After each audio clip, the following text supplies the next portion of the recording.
हस्तो वृक्षालना हो ही जाना मुझे लगता मैं एक बारी कर लेने अपने भी तुम्हारे से आकर के प्रार्थना करिए। ओम अखंड मंडलाकारं व्याप्तमेन चराचरं सर्वदन्तरस्तमेन तस्मै श्री गुरवे नमः। नारायणे सर्वस्य हरे देवी नारायणे नमोस्तुते या देवी सर्वभूतेषु सत्ये रूपेण संस्थिता नमस्तस्यै नमस्तस्यै नमस्तस्यै नमो नमः। समर्पयामि। ओम युवासवासा परवीतागात्रयं वदीजयमाना तन्तिरासय कव्याप्नयन्ति स्वाद्गमनसा देव्यन्ता गन्धद्वारामृतरसं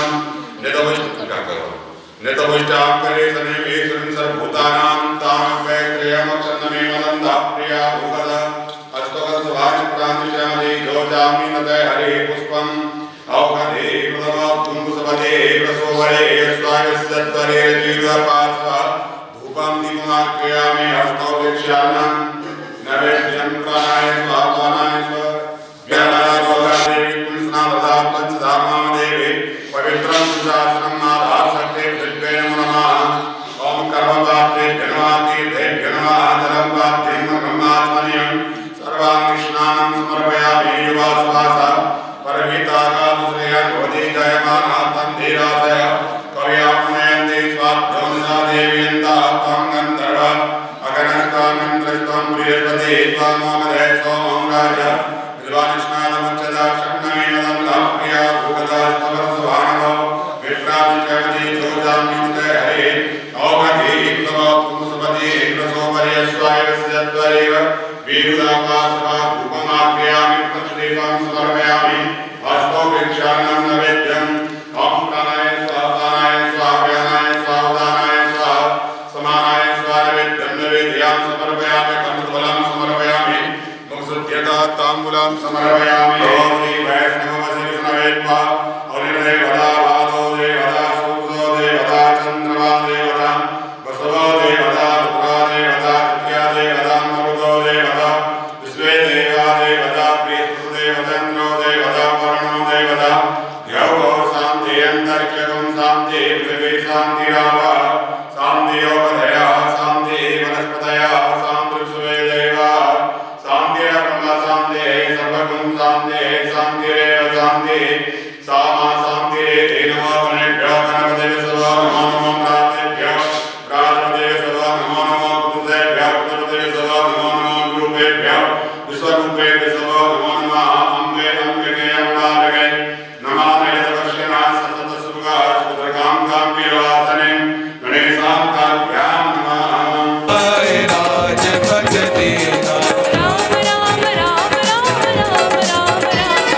राम राम राम राम राम राम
जहाँ जन्म हरि भक्त कहाई,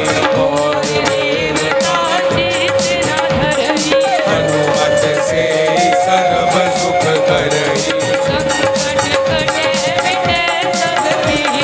जो सुमिरे हनुमत बलबीरा,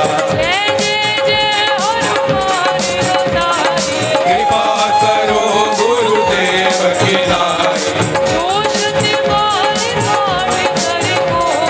छूटे बंदी महासुख होई, होए सिद्धि साखी गौरी सा, कीजे नाथ हृदय में डेरा, कीजे नाथ हृदय में डेरा। पवन तनय संकट हरन मंगल मूर्ति रूप, राम लखन सीता सहित हृदय बसो सुरभूप। आज कथा का तीसरा दिन है। आप सभी बधाई के पात्र हो जिनको ये अवसर मिला। पंजाबी में कहावत है, देखिए हम सब पंजाबी हैं, सब ने सुनी होगी कि या वाह पे आ जाने या राह पे आ जाने। इस मार्ग को वही समझ सकता है जो रास्ते पर है।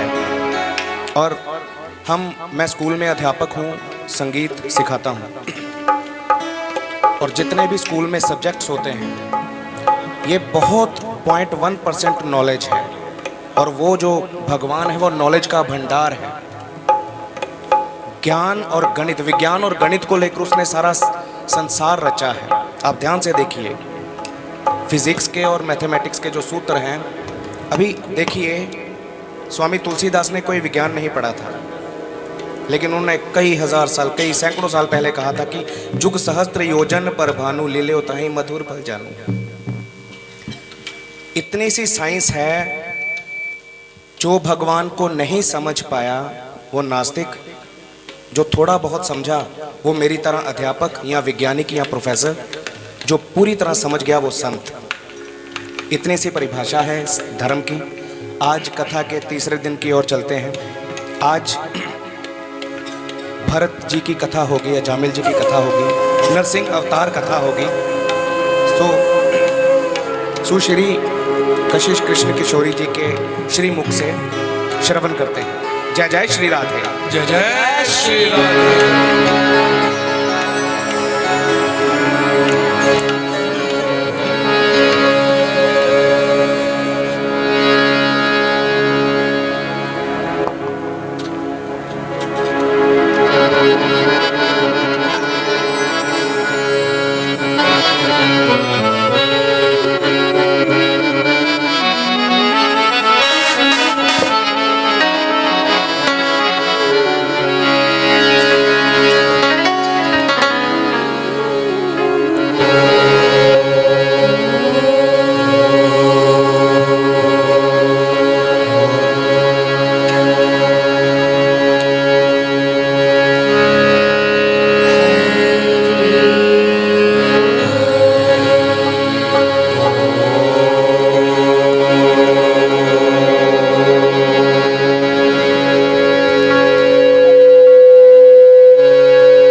सवितुर्वरेण्यं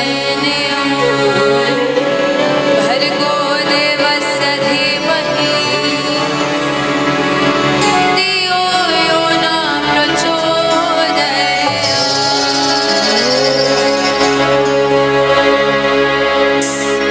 श्रीनीलमणि गोपाल भजमन श्रीकृष्ण शरणं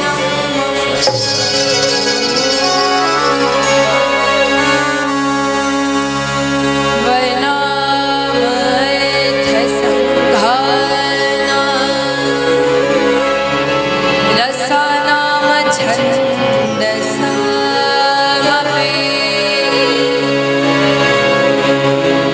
मंगलानमच करतारो वन्दे वाणी विनायको।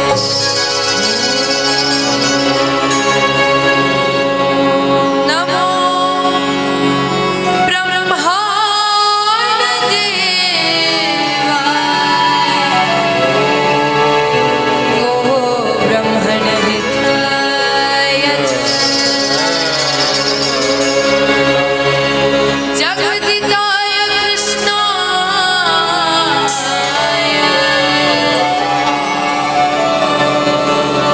गोविन्दाय नमः।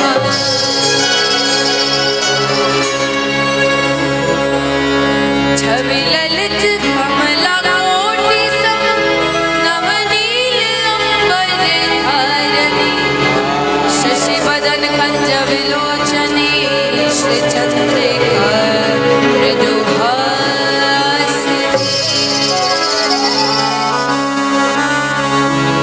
आनंद धन गोविंद मंदिर नंदन निवासिनी घनश्याम धन हित चातकी घनश्याम धन हित बोलनी हरि ओम नमो पार्वती पते नमः महादेव नमः।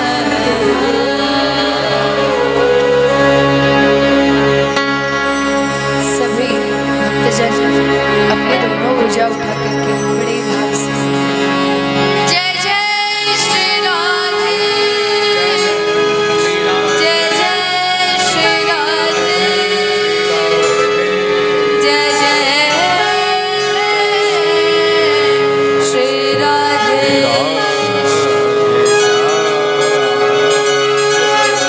बोलिए वृंदावन बिहारी जी लाल की कृष्ण लाल की।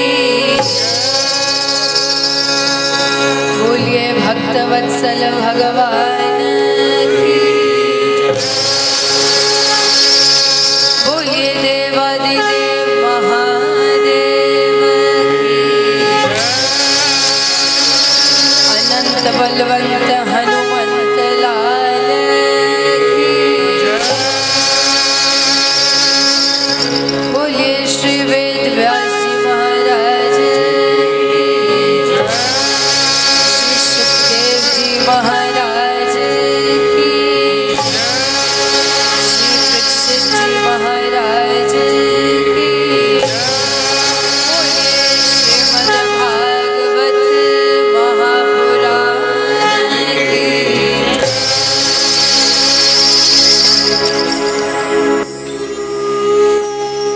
परम मंगलमय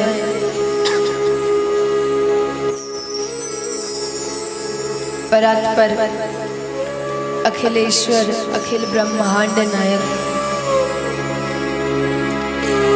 परात्पर पर ब्रह्म भगवान श्री कृष्ण की वांगमयी प्रतिमूर्ति श्रीमद् भागवत महापुराण भगवान की दिव्याति दिव्य चर्चा आज हम और आप बड़े ही भाव से श्रवण करेंगे।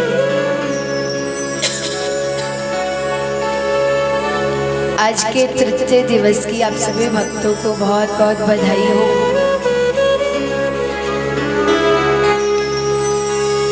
यहाँ के वैष्णव जनों के प्रेम के फलस्वरूप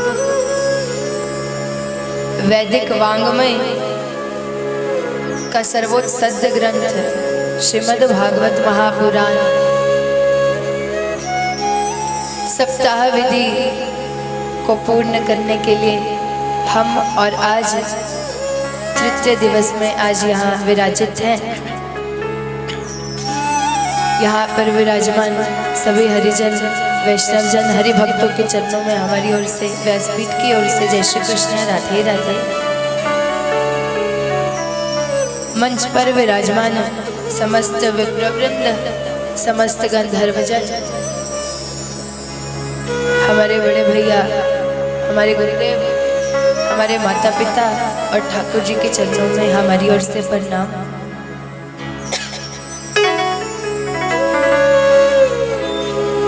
आइए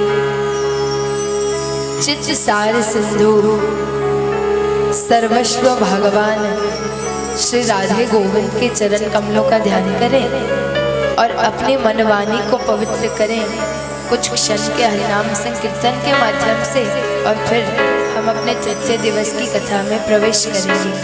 तो सभी भक्तजन ताली का सेवन करते हुए बड़े भाव से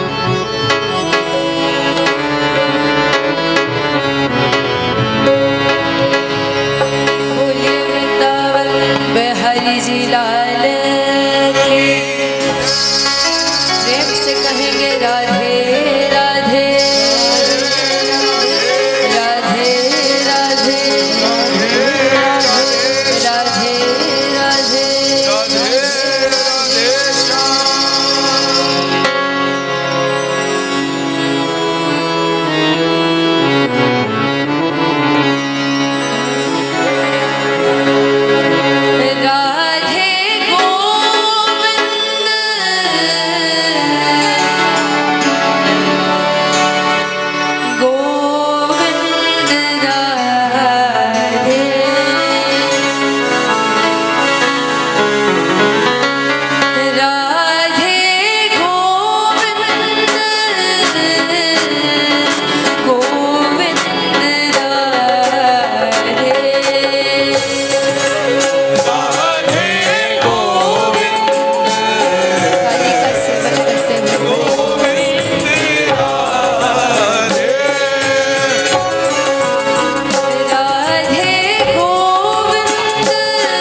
राधे राधे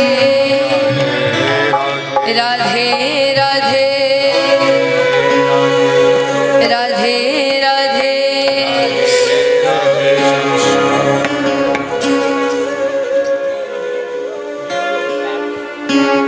आइए आज के तृतीय दिवस की कथा में प्रवेश करें।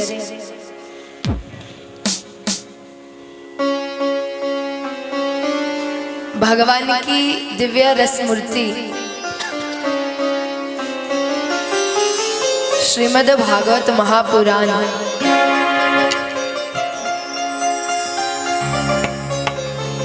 जिसके द्वितीय दिवस में हमने कल कौन सी कथा श्रवण की, झट से बता दीजिए तो आगे बढ़े। हाँ बताइए। मानसया की कथा, कौरव पांडव की महाभारत प्रसंग श्रवण किया। क्या बात, बड़े अच्छे श्रोता हैं आप, बहुत अच्छा लगा। भगवान के 24 अवतारों की कथा श्रवण करी। माँ अनुसुया दत्तात्रेय भगवान के अवतार की कथा श्रवण की।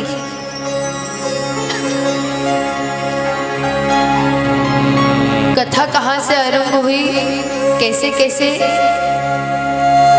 ठाकुर जी से ब्रह्मा जी को, ब्रह्मा जी से नारद जी को, नारद जी से व्यास जी को और व्यास जी से सुखदेव जी को कथा प्राप्त हुई। और अब हम सुखदेव जी के मुखमंडल से कथा श्रवण कर रहे हैं। वराहावतार की कथा श्रवण की, महाभारत का प्रसंग श्रवण किया, भक्त ध्रुव की कथा श्रवण की और शिव विवाह उसका आनंद लिया। आइए आज तृतीय दिवस की कथा में प्रवेश करें।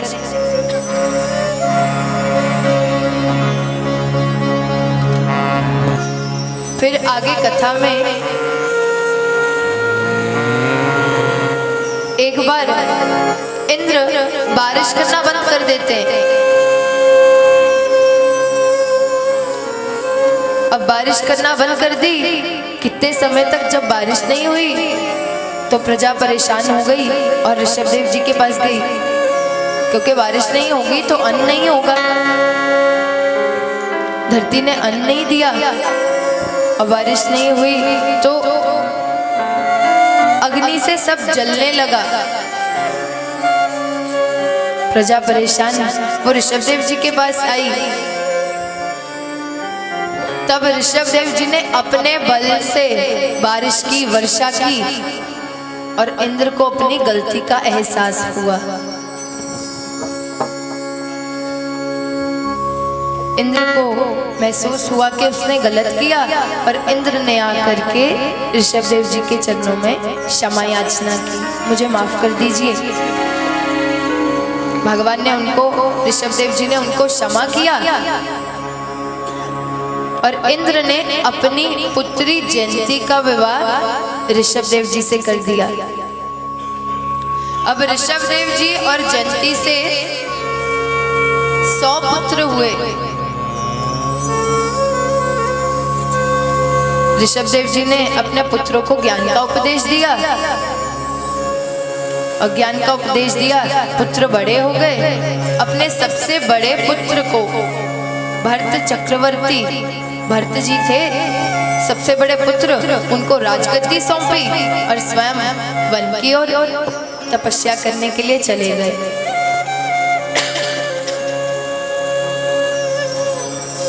अब जब ऋषभदेव जी वन में तपस्या कर रहे थे, तपस्या के दौरान इनके सामने बहुत सिद्धियां आई, बहुत सिद्धियां आई, लेकिन इन्होंने सिद्धियों का प्रयोग नहीं किया। सिद्धियां जानते हैं, वो शक्तियां, बहुत सिद्धियां आई लेकिन इन्होंने सिद्धियों का प्रयोग नहीं किया, क्योंकि ये जानते थे एक बात कि सिद्धियां आएंगी और उसका प्रयोग कर लिया तो प्रसिद्धि मिलेगी। प्रसिद्धि माने फेमस हो जाएंगे, पर सिद्धि मिलेगी तो भजन भूल जाएगा। प्रेम से कह दीजिए राधे राधे। राधे। और भजन को मैं भूलना नहीं चाहता। ऋषभदेव जी भजन को भूलना नहीं चाहते थे कि मान बढ़ाई जब से आई, लगन राम से छूटी, मान बढ़ाई जब से आई, लगन राम से छूटी, स्वामी स्वामी सुनने लागे, सो किस्मत भई फूटी। जब मान सम्मान मिलना आरंभ हो जाता ना, तो जो भजन है वो कम होता जाता है धीरे धीरे, क्योंकि अब तक तो व्यक्ति भगवान से कहता था स्वामी भगवान क्या करे, स्वामी स्वामी भगवान से कहता था। अब भगवान की इतनी स्वामी स्वामी करी, इतना भजन किया, इतनी पूजा करी कि भगवान ने उस व्यक्ति को स्वामी सुनवाना आरंभ कर दिया। और जब उसे ही अब स्वामी स्वामी लोग कहने लगे, जी स्वामी आप बताइए कब क्या करें, कैसे करें, ये पूजा कब करें, और स्वामी आप बताइए जो आप आदेश करेंगे हम वही करेंगे। अब उसे ही स्वामी स्वामी सुनने लगा, तो महाराज अब भजन कहाँ होगा, अब तो वो स्वयं में ही भगवान होकर के बैठ गया। मान बढ़ाई जब से आई, लगन राम से छूटी, के स्वामी स्वामी सुनने लगे, सो किस्मत भई फूटी। और यदि चाहते हो कि प्रसिद्धि मिले, लेकिन प्रसिद्धि मिलने के बाद भजन ना भूले, भजन ना छूटे, उसके लिए क्या करना चाहिए कि जितनी प्रसिद्धि मिले उतना ज्यादा भजन करो। जितना ज्यादा नाम बढ़ने लगे उतना ज्यादा भजन करो, तो कभी घाटा नहीं खाओगे। प्रेम से कह दीजिए राधे राधे। कि जो जल भाड़े नाव में, घर में बाड़े दाम, दो हाथ उलीचिए यही सयानो काम। जब नाव में ज्यादा जल बढ़ जाता है ना, तो क्या होता है, बर्बाद होने की, मरने की, नाव के डूबने की, उलटने की वो संभावना होती है। नाव में जल भर जाए तो नाव के डूबने की संभावना होती है। उसी प्रकार घर में बाढ़े दाम, दाम माने धन, घर में यदि धन बढ़ जाए तो घर के बर्बाद होने की संभावना बढ़ जाती है। अब दो हाथ उलीचिए यही सयानो काम। यहाँ पे समझदारी का काम क्या है कि नाव में यदि पानी भर जाए तो एक हाथ नहीं, और सोचो मत, विचार मत करो, दोनों हाथों से झट से वो बाहर निकालना शुरू कर दो तो शायद बच जाओ। उसी प्रकार घर में भाड़े दाम, घर में धन बढ़े तो दोनों, एक हाथ से नहीं, दोनों हाथों से बाहर धन को घर से बाहर निकालना शुरू कर दीजिए, यही सयानो काम। अब दोनों हाथों से घर से धन को बाहर निकालना शुरू कर दीजिए। इसका मतलब ये नहीं कि आप एक लिफाफा में या एक पोटली में भर के लेके जाएं पैसे और सड़कों पे बिखेरना आरंभ कर दे, ऐसे नहीं। दो हाथ उलीचिए, धन को घर से किस रूप में निकालना है, दान के रूप से, दान के रूप में, एक हाथ से नहीं। फिर यदि घर में धन बढ़ जाए तो दोनों हाथों से दान करना शुरू कर दीजिए, बर्बादी नहीं होगी। अब एक व्यक्ति है, घर में धन बढ़े, बर्बादी कैसे हो सकती है। एक व्यक्ति है, उसके पास उतने ही पैसे हैं जितनों से उसका खर्चा चलता है, तो उसका ध्यान ही नहीं जाएगा कि मैं मदिरा पान का सेवन करूं, लेकिन धन अलग से धन आने लगेगा तो क्या पता वो धन का दुरुपयोग करना शुरू कर दे, गलत काम करने शुरू कर दे। इसलिए ज्यादा धन घर में बर्बादी का कारण बनता है। तो जब धन बढ़ने लगे तो उसको दान के रूप में बाहर निकाल दिया कीजिए घर से। सत्कर्म करें उस धन से। जो गरीब कन्या है, जो गरीब माँ बाप है, जो अपनी बेटी का विवाह नहीं कर सकते, आप उनकी बेटी का ब्याह करवाइए। और जो बच्चे शिक्षा ग्रहण करना चाहते हैं लेकिन उनके पास धन की कमी है, धन नहीं है, आप उनको शिक्षा प्रदान करिए, सत्कर्म करिए, सेवा करिए, भोजन कराइए गरीबों को उस धन से। इसके रूप में आप दान के रूप में धन को बाहर निकालिए जितना हो सके। और दान का बहुत महत्व है। कल बताया था ना, धर्म यदि है कलयुग में तो दान के बल पर, उस बैल का एक पैर था ना, धर्म यदि है कलयुग में तो दान के बल पर। और जानते थे ऋषभदेव कि प्रसिद्धि मिलेगी तो धन बढ़ेगा ही बढ़ेगा। बोले मुझे प्रसिद्धियों का उपयोग करना ही नहीं, प्रयोग करना ही नहीं है। और बस वन में सिद्धियां आती गई, लेकिन उनका प्रयोग नहीं किया, बस तपस्या की और भगवान का ध्यान किया। यहाँ 100 पुत्र थे ऋषभ देव जी के, और सबसे बड़े थे भरत, जिनको राजगद्दी सौंप कर गए थे पिता। अब भरत भी क्योंकि पिता के जैसे ही थे, राजकाज में ज्यादा मन नहीं लगा, सुहाया नहीं, अच्छा नहीं लगा राजकाज, क्योंकि सोचा यदि इसकी आसक्ति में पड़ा रहूंगा तो भजन नहीं कर पाऊंगा। व्यास जी लिखते हैं, तस्मिन् वाव किलसा एकलाह पुलहा समोपवने विविध कुसुम किस्लय तुलसी कामूभि कंधम फ्लोपहारी शच समीप मानो भगवत आराधनम विविध उप्रत विश्याविलासा उप्रतो समः पराम निर्वृति मव।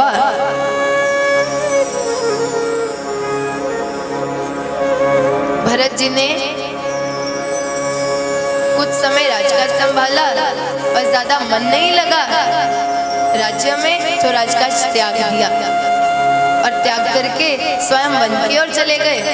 और वन में गए तो वहां पे कंदा मल फूल, वन में जो खाने पीने के लिए मिलता क्या, फूल पत्ते फल, और इन्हीं से जीवन यापन किया।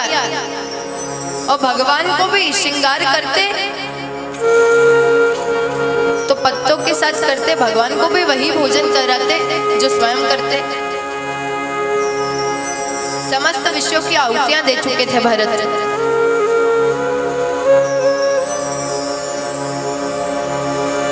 दिन रात हरि नाम करते।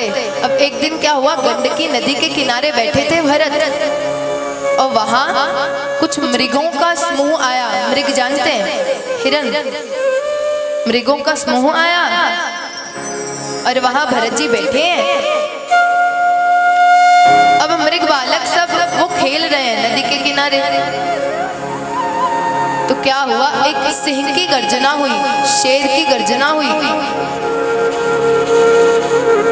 तो जब शेर की गर्जना हुई तो सब मृग बालक भयभीत हो गए और एक नदी के एक किनारे से दूसरे किनारे की ओर छलांग लगाना शुरू कर दिया। अब उन मृगों के समूह में एक गर्भवती मृग मादा भी थी जो गर्भवती थी। अब उसने भी सिंह के भय से कि शेर उसे खा ना जाए, तो एक किनारे से जब दूसरे किनारे की ओर छलांग लगाने लगी, तो अभी इधर से छलांग लगाई कि इधर मध्य में ही पहुंची कि उसके गर्भ से वो बालक निकल के नदी में गिर गया, और जब वो दूसरी ओर जाकर के गिरी तो मर गई। अब उसका मृग बालक एक जन्म हुआ है बालक का, तो मृग बालक नदी में डूब रहा है। भरत जी ने देखा कि इसे ऐसे डूबने नहीं दूंगा, वो छोटा सा बालक, उसका अभी जन्म हुआ है, इसको मेरा स्वभाव है इसे बचाना, मैं इसे बचाऊंगा। और नदी में से मृग बालक को पकड़ लिया।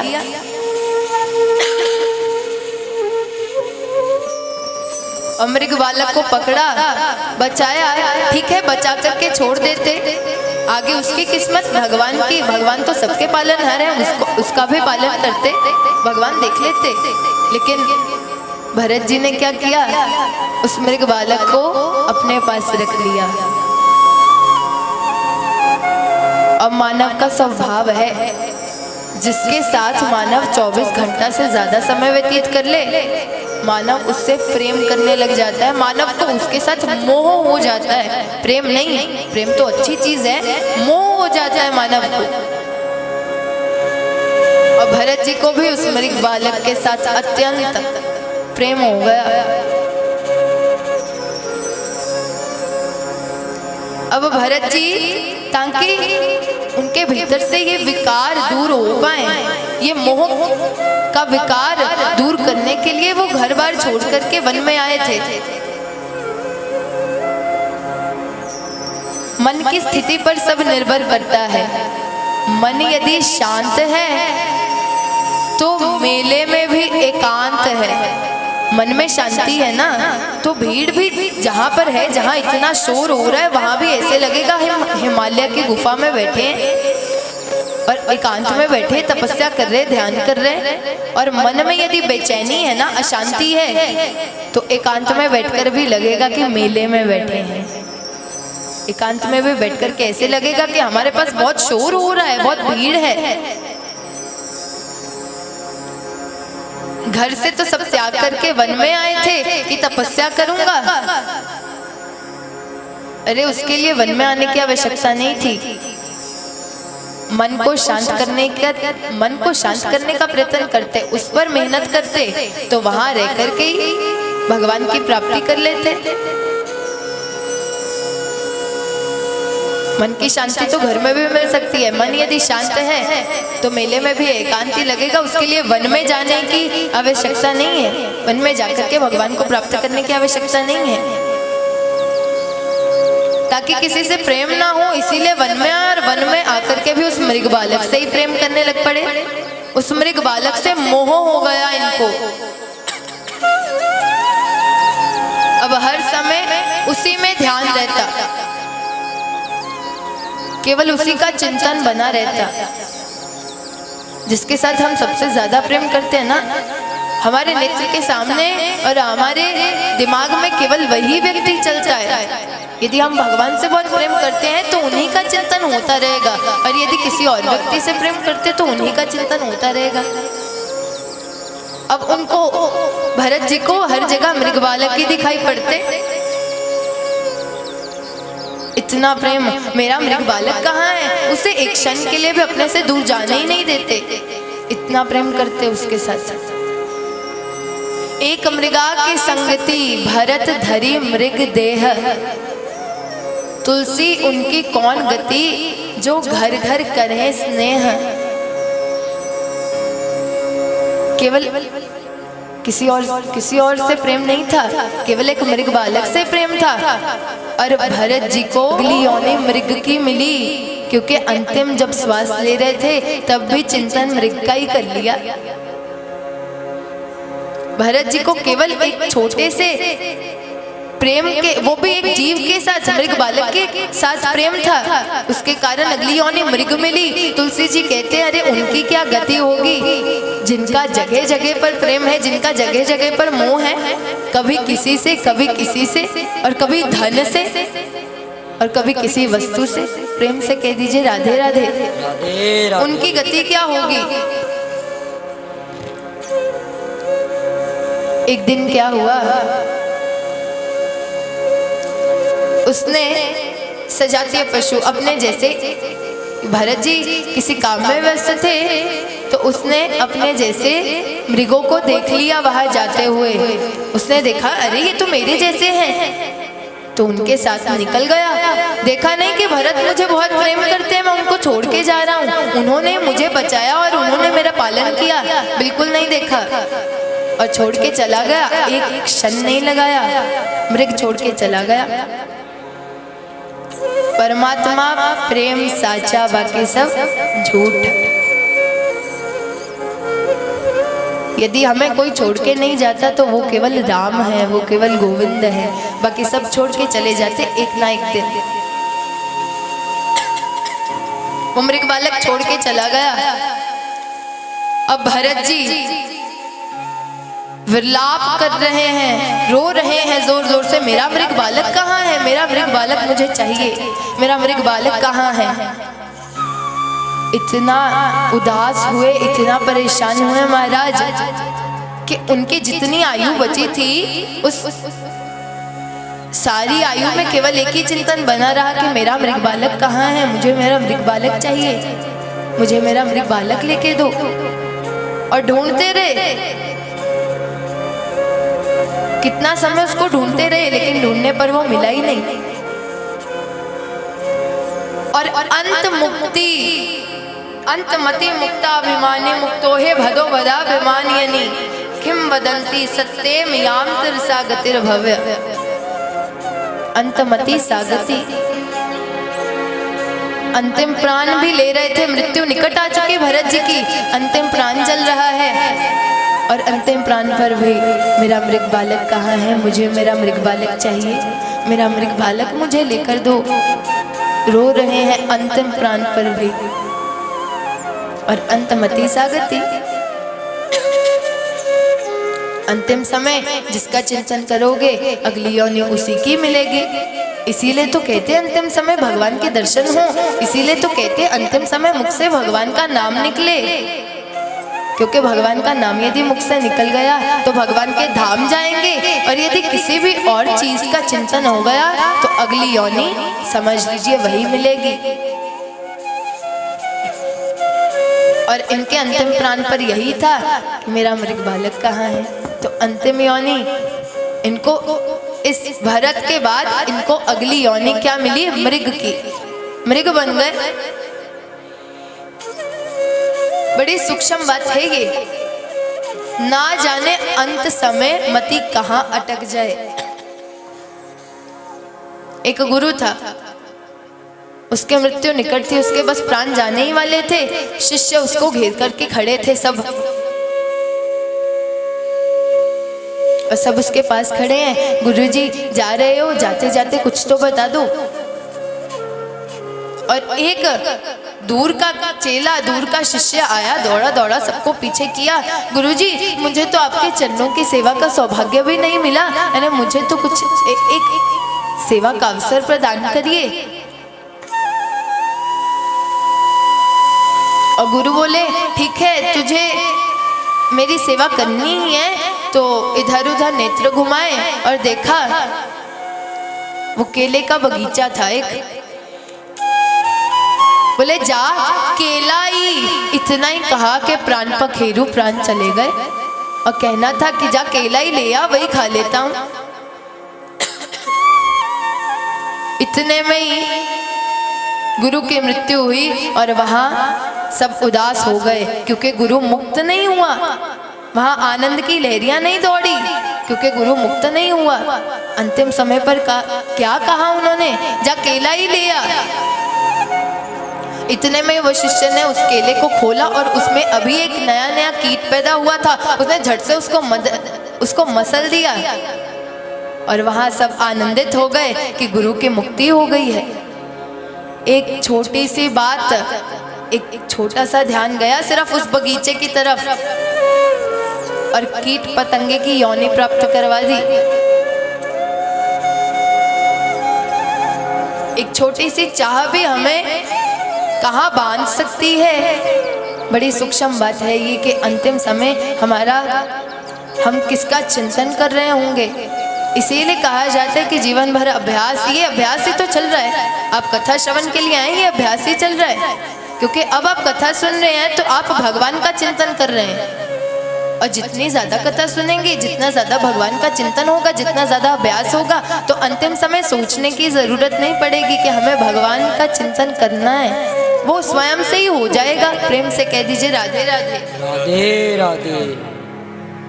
अगली योनि मृग की मिली, और भगवान की कृपा से इनको पिछले जन्म का सुमिरन था।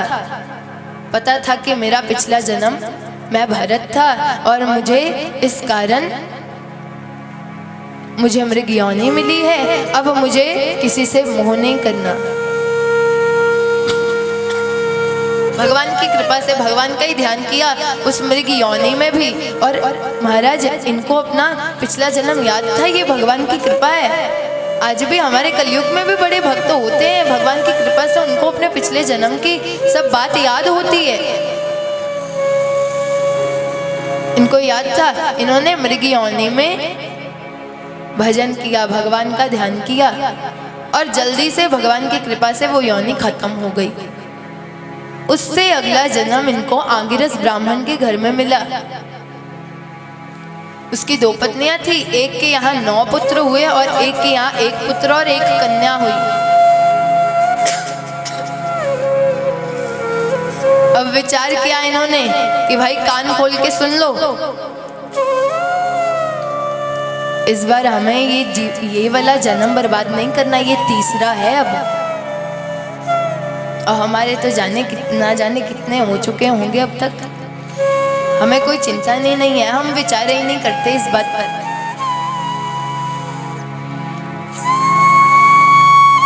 बोले कि अब भरत, अब तुम्हें ये जन्म खराब नहीं करना। इस जन्म में केवल भगवान का भजन करना है। बड़े भाग्य मनुष्य तन पावा, सुर दुर्लभ सद ग्रंथ ने गावा। मानव देही बहुत दुर्लभ है, भगवान की कृपा से मिलती है। हमारे बहुत सारे पुण्य जब एक साथ एकत्रित होते हैं ना, तब जाकर के मानव देही मिलती है, मनुष्य देही नहीं तो नहीं मिलती। और महाराज हम ऐसे व्यर्थ गवा रहे हैं।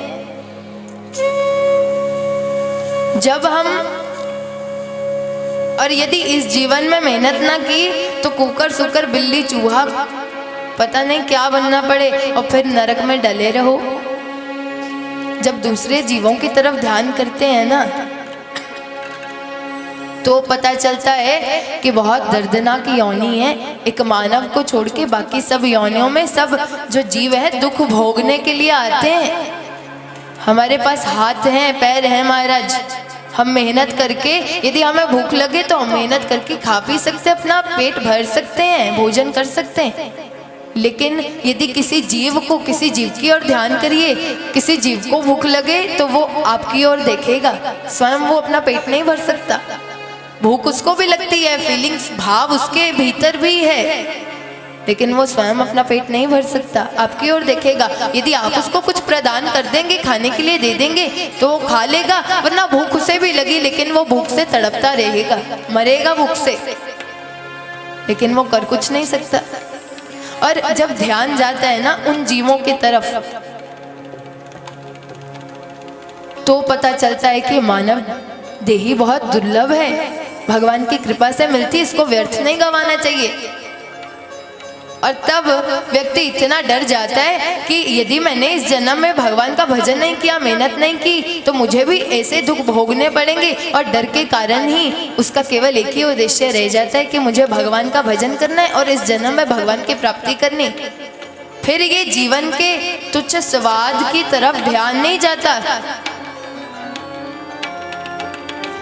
कि मुझे ऐसे जीवन को व्यर्थ गंवाना है, फिर उन चीज़ों की तरफ ध्यान ही नहीं जाता जब इतने दुख सामने दिखाई पड़ते हैं। इसलिए चिंतन करो कि मानव योनि दोबारा नहीं मिलती, और यदि हमें मिली है तो हमें भगवान का भजन करना चाहिए। मानुष्यम दुर्लभम देहिम,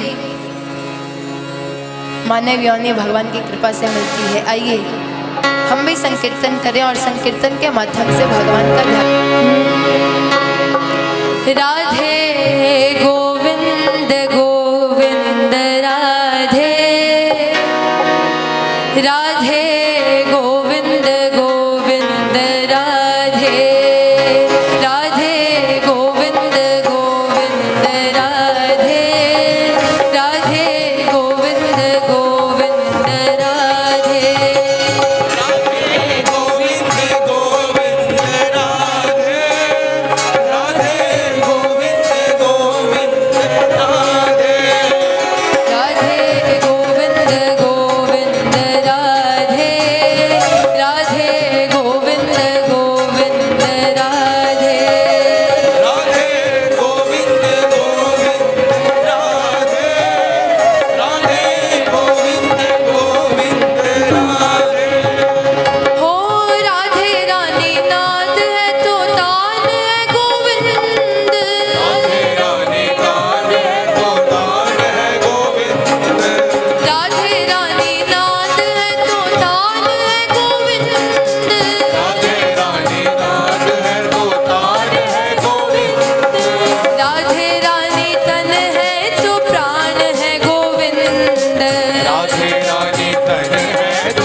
मानव योनि मिली है, और अब इतनी भी कृपा करिए कि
बिहारी जी लाल राधे राधे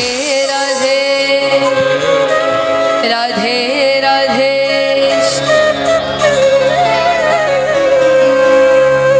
तो मानव योनि भगवान की कृपा से मिलती है, इसको व्यर्थ नहीं जाने देना चाहिए।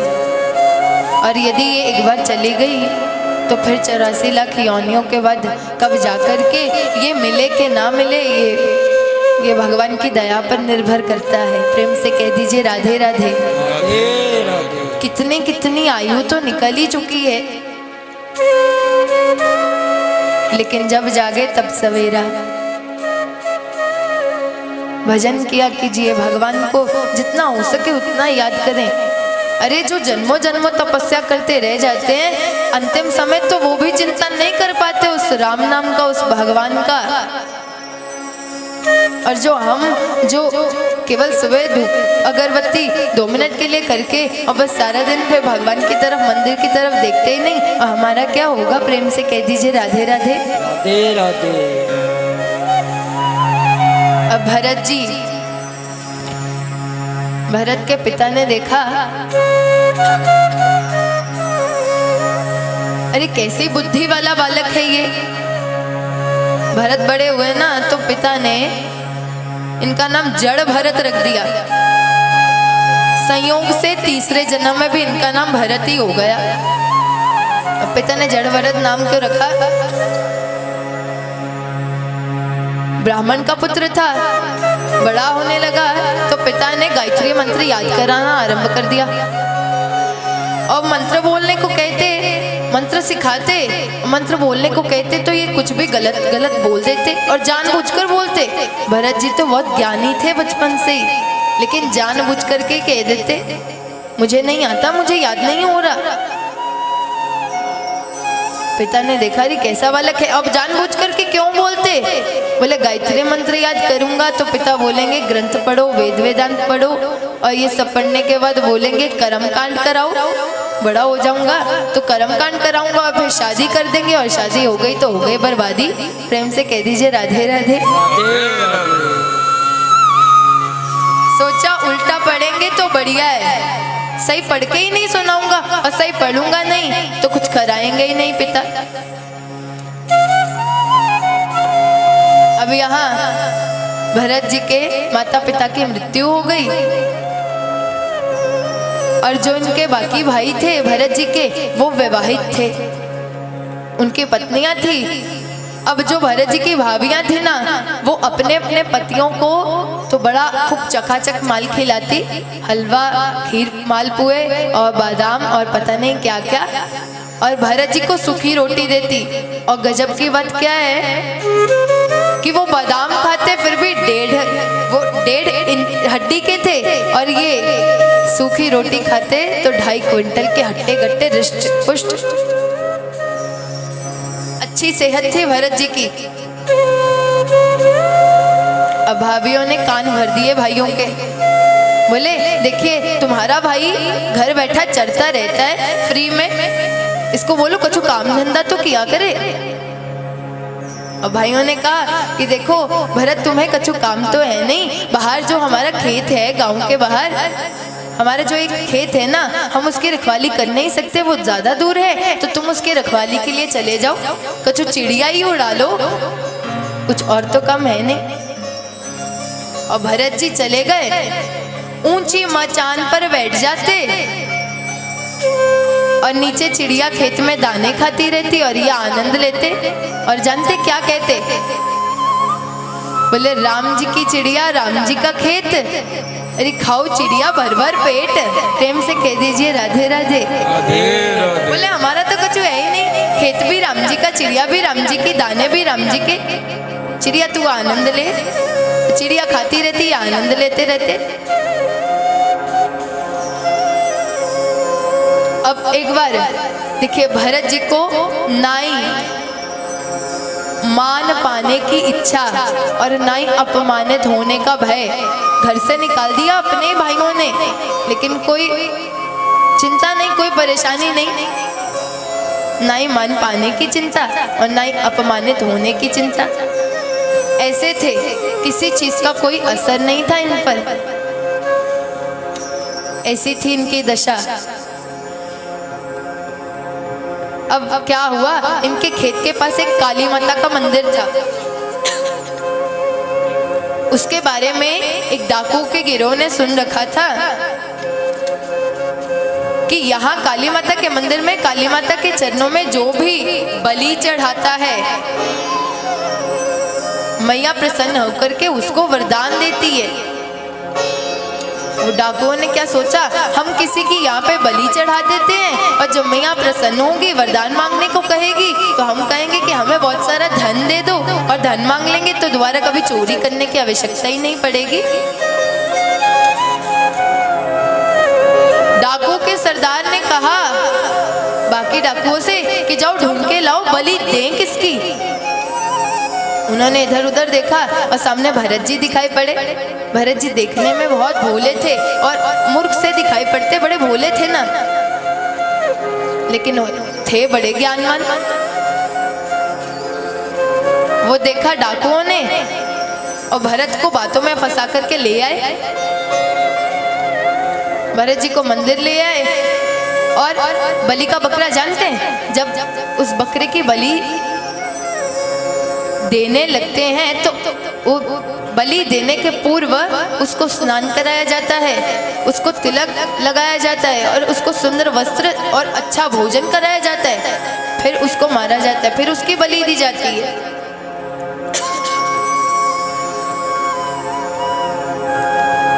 उसी प्रकार उन्होंने भरत जी को पहले सुंदर वस्त्र पहनाए, तिलक लगाया और अच्छा भोजन कराया। और भरत जी तो इतने दिनों से भूखे थे और आज इतना भोजन मिला, इतने पकवान मिले तो दोनों हाथों से खा रहे हैं आज भरत ने पूछा, क्यों भाई, डाकुओं से पूछा, क्यों भाई आज माता के मंदिर में कोई उत्सव है क्या? बोले हाँ उत्सव है। बोले कौन सा उत्सव? बोले आज तेरी बलि है। अच्छा आज मेरी बलि है, तो ऐसी बलि मेरी रोज ही दे दिया करो, बस मुझे थोड़ा सा भोजन करा दिया करो। इतने भोले, बलि का मतलब नहीं जानते। और डाकुओं ने सोचा अरे ये तो मूर्ख निकला, इसको मारने भी लगेंगे तो ये हमें परेशान नहीं करेगा, ये तो बड़ा भोला है। बोले अच्छा भरत एक बात सुनो, अब अच्छा भोजन कर लिया, प्रसादम पा लिया, अब मैया के चरणों में प्रणाम करो, सर को धरती पर लगाओ और नीचे झुक करके मैया को प्रणाम करो। उन्होंने तो सोचा था कि ये जब झुकेगा तो ऊपर से वार करके और इसकी बलि दे देंगे, लेकिन मैया अपने बच्चों की बलि लेती नहीं है। मैया बच्चों से बलिदान लेती नहीं, बच्चों पर बलिदान होती है। प्रेम से कह दीजिए राधे राधे। राधे राधे। और मैया को बिल्कुल अच्छा नहीं लगा भरत जी की यहाँ वो बलि देने लगे। साक्षात माँ भद्रकाली प्रकट हो गई। बोलिए भद्रकाली मैया की जय हो। माँ भद्रकाली प्रकट हो गई और डाकुओं के साथ मैया का भीषण युद्ध हुआ। आइए बड़े भाव से दर्शन करते हैं। हरि कल्याणी माँ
परलयकारिणी पापियों को मारने पापियों को मारनी काल रूप को धारने काल रूप को धारणी महिषासुर संहारने महिषासुर संहारणी कालरात्रि काल कमाई रात्रि काल कमाई कालरात्रि काल कमाई काल कमाई तू घमसानी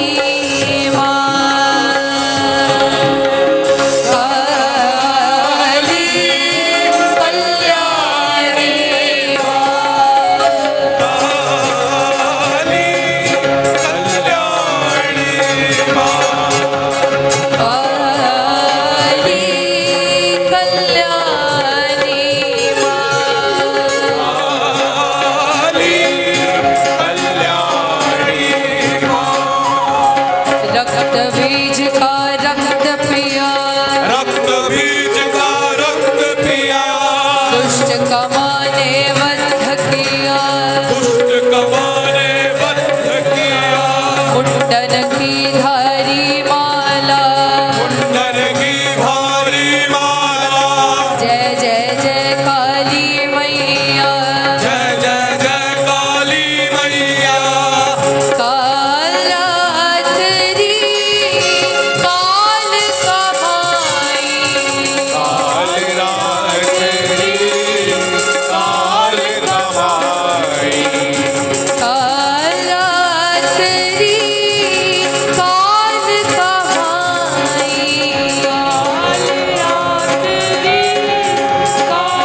कमाई तू घमसानी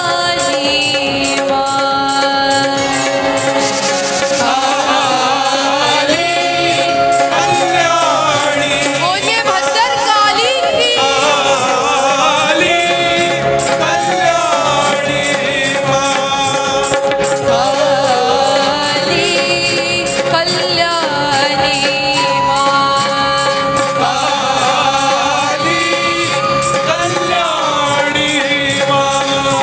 ओ काली कल्याणी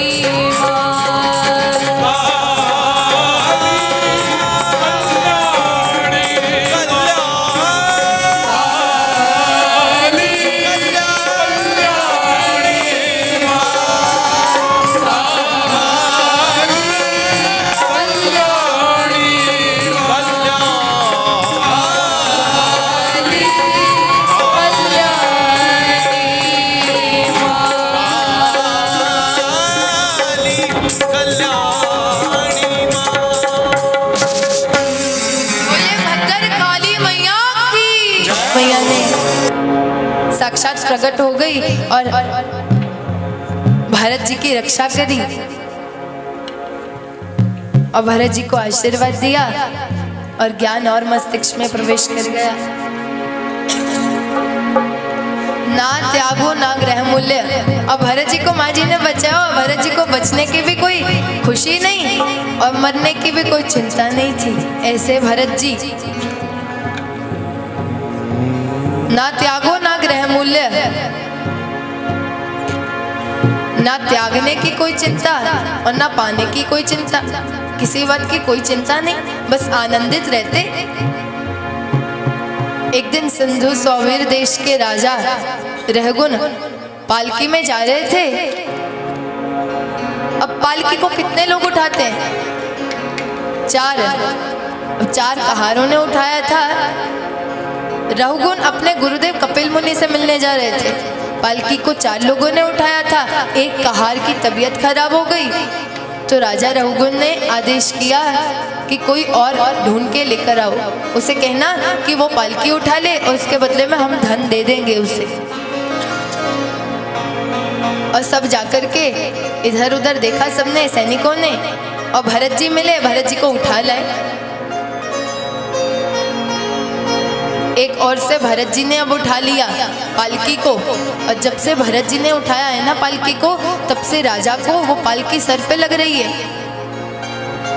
क्योंकि जिन चारों ने पालकी को अपने कंधे पर धारण किया है उनको एक साथ एक बराबर चलना पड़ता है। अब भरत जी क्या कर रहे थे, उनके पैर के नीचे यदि कोई चींटी आ जाती तो उसको बचाने के लिए यहाँ से यहाँ छलांग लगाते और यहाँ से यहाँ छलांग लगाते, और यदि चींटी और यदि कोई जीव पैर के नीचे आने से बच जाता तो हंसने लग जाते जोर जोर से, और यदि पैर के नीचे आके मर जाता तो रोने लग जाते।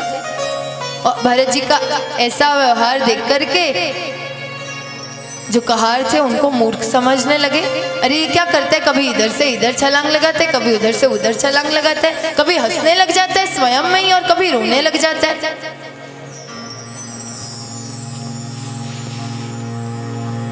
अब भरत जी ने उठाया है तो राजा को पालकी जोर जोर से लग रही है। राजा अंदर फुटबॉल की तरह घूम रहा है और राजा ने क्रोध किया, अरे पालकी चलानी नहीं आती, ठीक से चलाओ, इतने मोटे ताजे हो भाई, तुमसे जरा सा मेरा भार नहीं उठाया जा रहा। अब भरत जी ने सोचा ये अज्ञानी राजा है,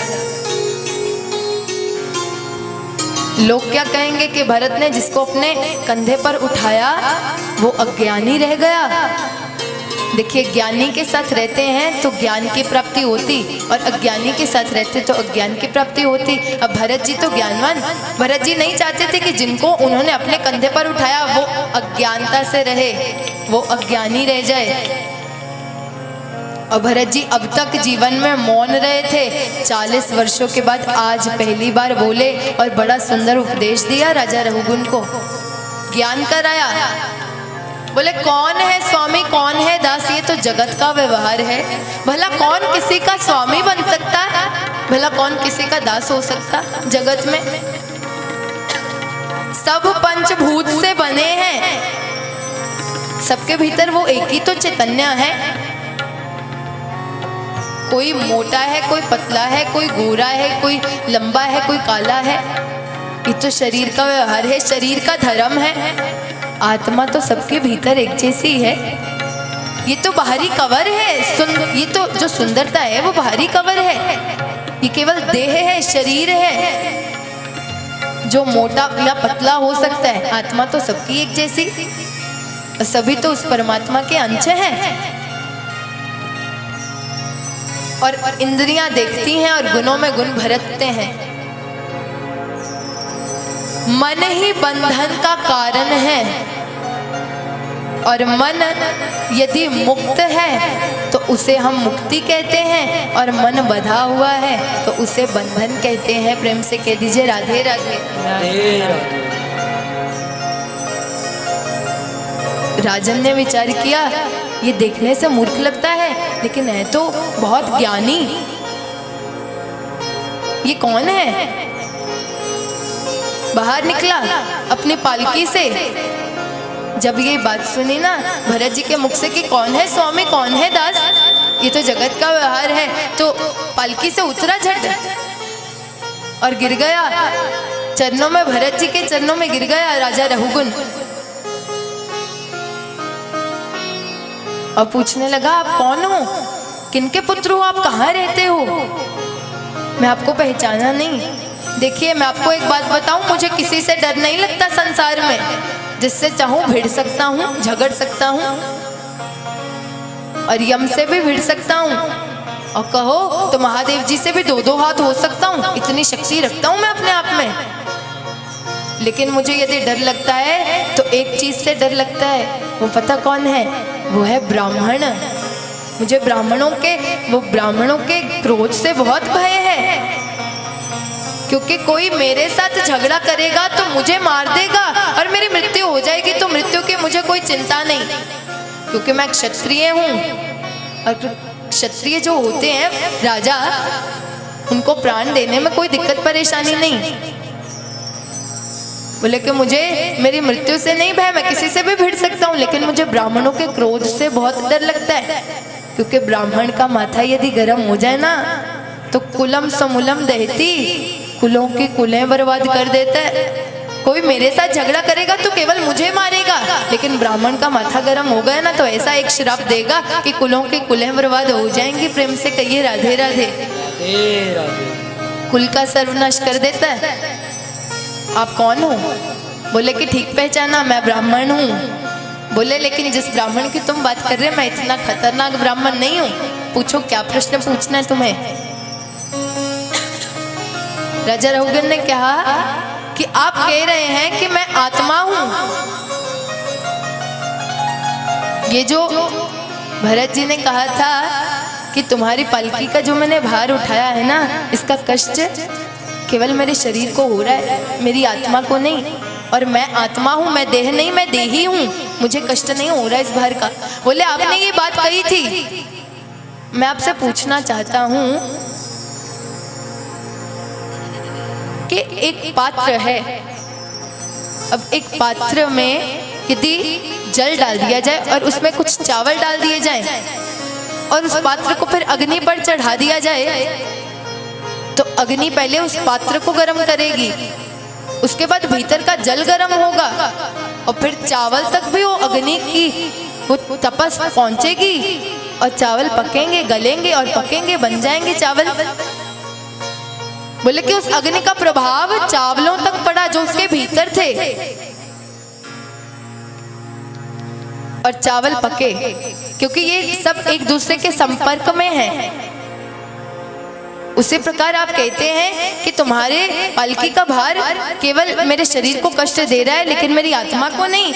लेकिन देह का संबंध तो इंद्रियों से है, देह का संबंध इंद्रियों से है और इंद्रियों का संबंध मन से है, मन का संबंध बुद्धि से है, बुद्धि का संबंध आत्मा से है। तो यदि शरीर को कष्ट हुआ तो ये भी संपर्क में है, आत्मा को कष्ट क्यों नहीं पहुंचा। देह का संबंध इंद्रियों से, मेरी देह को पर कोई कष्ट है तो मेरी इंद्रियों को कष्ट होगा कि हाँ मुझे कष्ट हो रहा है, और इंद्रियों को कष्ट होगा तो मन में कष्ट होगा, और मन में कष्ट होगा तो बुद्धि में भी कष्ट होगा, और बुद्धि में कष्ट हुआ तो बुद्धि का संबंध आत्मा से, आत्मा तक भी कष्ट पहुंचेगा। ये मुझे बात समझ नहीं आई आपकी। बोले एक और तुम उस तत्व को, उस सत्य तत्व को जानने की बात कर रहे हो कि वो आत्मा कौन है, और एक और तुम उस आत्मा की, उस तत्व की तुलना दुनियावी वस्तु के साथ, इन चावल, इन पात्र के साथ कर रहे हो। तुम तुलना उनके साथ कर रहे हो जिनको तुम स्पर्श कर सकते हो, छू सकते हो, हाथ लगा सकते हो, देख सकते हो और खा सकते हो। लेकिन आत्मा को तुम देख सकते हो, आत्मा को तुम छू सकते हो? नहीं। आत्मा दुनियावी तत्व तो है ही नहीं। और तुम उस आत्मा की, आत्मा माने चैतन्य कौन है? चैतन्य बताया था प्रथम दिन, चैतन्य कौन है? भगवान है, चैतन्य गोविंद है। और उस चैतन्य की तुलना दुनियावी वस्तु से कर रहे हो। चैतन्य की तुलना दुनियावी वस्तु के साथ तो की नहीं जा सकती। आत्मा को कष्ट इसलिए नहीं क्योंकि आत्मा का स्वभाव सदा आनंदित रहना है। प्रेम से कह दीजिए राधे राधे। सदा प्रसन्न रहना आत्मा का स्वभाव है। आत्मा को जलाया नहीं जा सकता, काटा नहीं जा सकता, गीला नहीं किया जा सकता, सुखाया नहीं जा सकता। आत्मा पर किसी चीज का कोई प्रभाव नहीं। आत्मा मरती नहीं, आत्मा अमर है। क्योंकि आत्मा किसका अंश है? जीवात्मा किसका अंश है? परमात्मा का। आत्मा का स्वभाव है सदा प्रसन्न रहना। और राजन, किस देह का अभिमान करते हो तुम? मिट्टी उत्ते मिट्टी थल्ले, मिट्टी से यूं मिट्टी बोले। मिट्टी ही मिट्टी को डरा रही है। तुम मुझे कहते हो कि यम के बाद सब कुछ मेरे हाथ में है, मैं तेरी ऐसी गति बनाऊंगा, दिखता रह जाएगा। तुम मुझे ऐसी ऐसी बात कह रहे हो। किस बात का, किस देह का अभिमान करते हो? राजा, तुम केवल इस संसार में हो, इस संसार के बाद बाहर नहीं। प्रेम से कह दीजिए राधे राधे। रोने लगा रघुगुण चरणों में गिर करके। आप बताइए आप कौन हो? आप दत्तात्रेय भगवान हो? आप कपिल देव भगवान हो? बोले मूर्ख, फिर तू पूछता है मैं कौन हूँ? अरे मेरा कोई नाम नहीं और जिसका नाम है उसको तू जानता नहीं। और फिर तुझे क्या बताऊं, फिर तुझे किसके बारे में बताऊं? पंचभूत का ये शरीर है और मिट्टी में मिल जाएगा। गोरी गोरी काया तेरी तुरंत जला दी जाएगी। जिस पत्नी से प्रेम घनेरा वही देख डर जाएगी। 1 वर्ष तक याद रखेगी फिर तू याद ना आएगा।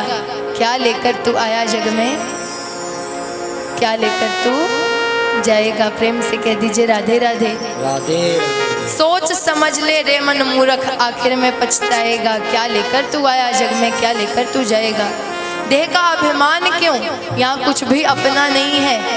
यदि अपने हैं तो केवल भगवान। मैं नहीं, मेरा नहीं, ये तन उसी का है दिया।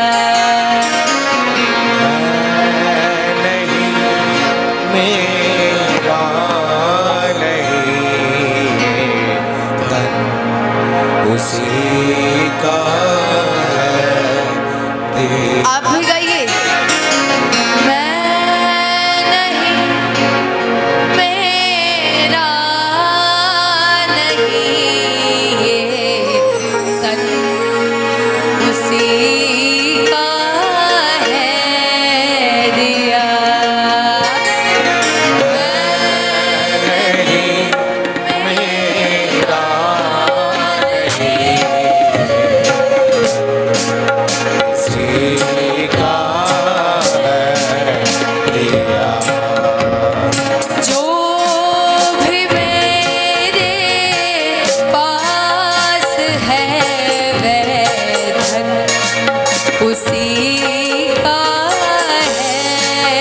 दिया।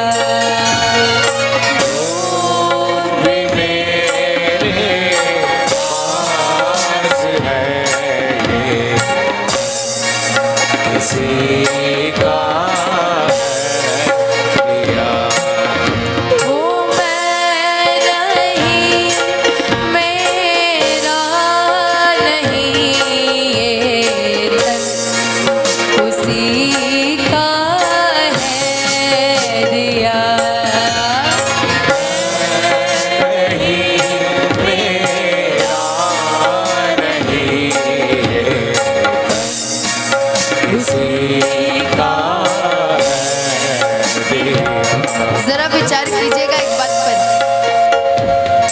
मानव का शरीर है ना, मानव का आकार कितना, ज्यादा से ज्यादा इतना, थोड़ा और बड़ा समझ लीजिए, इससे ज्यादा तो बड़ा नहीं ना है मानव। और मानव के शरीर में 3.5 करोड़ रोम होते हैं। केवल इतनी सी हाइट में, इतने से आकार में 3.5 करोड़ रोम।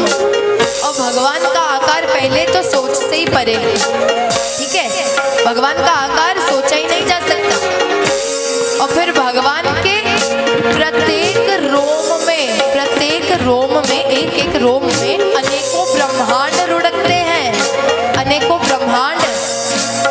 हमारी ये एक केवल पृथ्वी है और आप वर्ल्ड टूर नहीं कर सकते जीवन में, और एक आधे बार कर भी लेंगे, इससे ज्यादा और आप कितना घूम सकते हैं एक जन्म में? भगवान के एक रोम में अनेकों ब्रह्मांड लुढ़कते हैं। पहले तो यही समझ नहीं आएगी जिस ब्रह्मांड में हम रहते वो ब्रह्मांड कहाँ है, कौन सा है। प्रेम से कह दीजिए राधे राधे। फिर एक ब्रह्मांड में कितने सारे तारे, सूरज, चांद, और फिर कितने सारे प्लैनेट्स, उनमें से एक हमारा पृथ्वी। और पृथ्वी में ना जाने कितने कॉन्टिनेंट्स, और फिर भीतर 70% जो एरिया है वो जल से भरा है। 70% का जो स्थान है वो जल से भरा है, और 30% जो जगह है रहने वाली है। और उनमें से कितने सारे देश में से कितने सारी स्टेट्स, उनमें से हमारी एक पंजाब, और पंजाब में से एक छोटा सा डिस्ट्रिक्ट हमारे ये तरन तारण, और तरन तारण का एक छोटा सा मोहल्ला, और मोहल्ले में एक बड़ा मंदिर मदन मोहन मंदिर, और उसके मंदिर के एक प्रांगण में, एक द्वार में हम बैठे हैं। और मानव के भीतर अभिमान कैसा है कि इतने सारा घूमकर कहीं किसी कोने में एक व्यक्ति बसा हुआ है, वहां वो इतने वाली कुर्सी पर बैठ के कहता है ये मैंने किया है, ये मैंने किया है। मानव का तो अस्तित्व ही नहीं है कोई। और जब विचार किया जाए कि सत्यता क्या है, फिर पता चलता है, फिर किसी बात का अहम नहीं रह जाता कि मैं नहीं, मेरा नहीं, तन उसी का है दिया।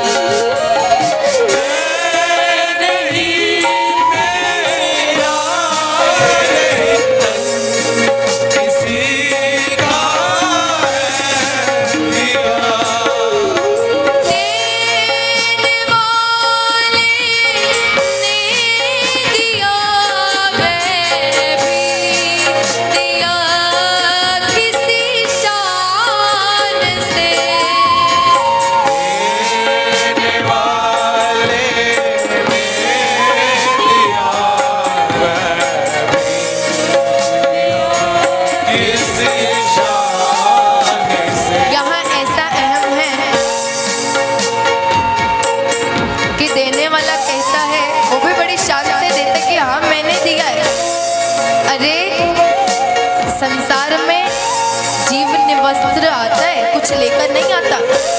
जो भी मिलता है यहाँ ही मिलता है भगवान की कृपा से। तो हमारा अपना क्या हुआ?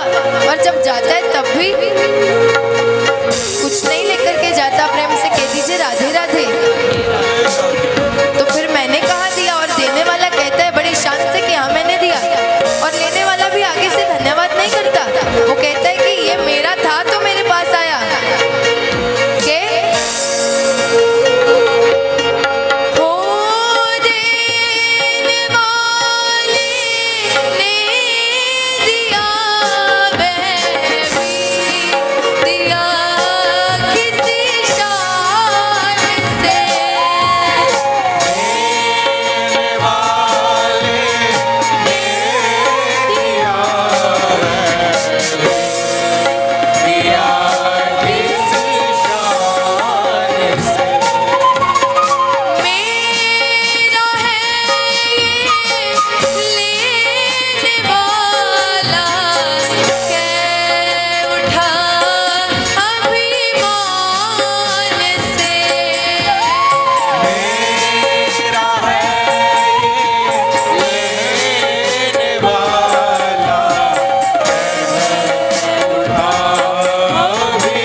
उसी